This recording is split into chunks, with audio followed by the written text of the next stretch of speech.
Maayong adlaw natong tanan og nanghinaot ko nga nata sa maayong panglawas og sitwasyon taliwala sa mga kakulian sa kalibutan.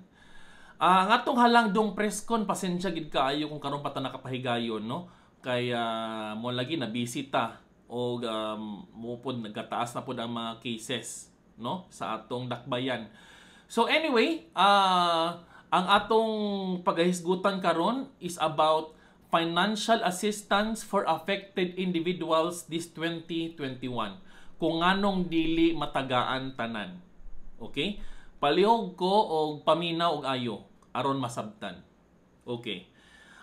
Unang rason kung anong dili tanan matagaan sa financial assistance, dili tanan ang mo qualify kung dili mo butante sa barangay. Ikaduha, dili maklaro inyong sinulatan og pinirmahan sa financial assistance application form. Maunang wala kagiapil sa take-in code sa imong pangalan. Ikatulo, ga-profiling ang barangay. Upon checking sa imong Facebook profile, nakita kini nga wala ka naglisod tan-awon sa imong profile picture. Ikaapat, dako ka og monthly income nga imong gisuwat sa financial assistance application form.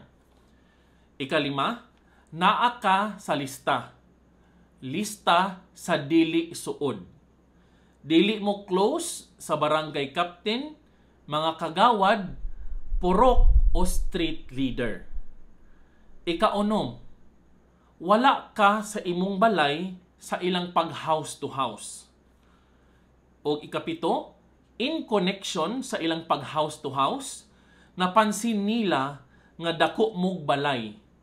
Puthaw og simentado ang inyong koral.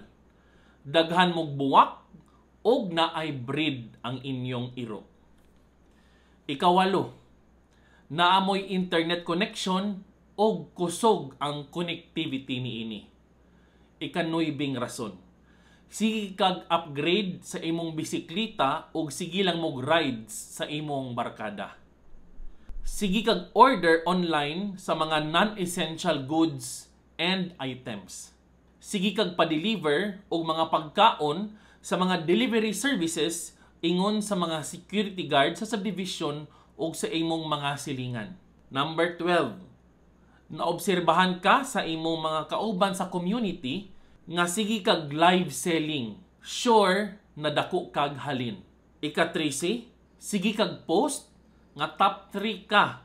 Isip usa ka health and wellness coach, isip usa ka real estate agent, o isa ka sa financial advisor. Sure na nga dako ka og incentive. Sunod nga rason, naa kay family members o relatives abroad nga mohatag sa imo og remittance og mga dato ka og mga higala. Sige lang kanila padal-an og makaon. Sunod nga rason, taliwala sa pandemya, nagpaparty ka. Lami ka og pamanit, healthy ka og lawas, og sakto imong barog, nutrisyon og supplementation. Based sa imong status sa social media, sige ka og rant og padungog-dungog sa gobyerno. Gichismis ka sa imong mga napildi nga kusog ka mutaya sa online sabong o kusog mo pusta sa dula nga basketball. Og last but definitely not the least, ang rason kung anong dili ka matagaan sa financial assistance for affected individuals this 2021. Gichismis ka sa imong silingan nga gi-COVID ka, mao nang wala ka na lista kay walay ganahan muduol sa imo.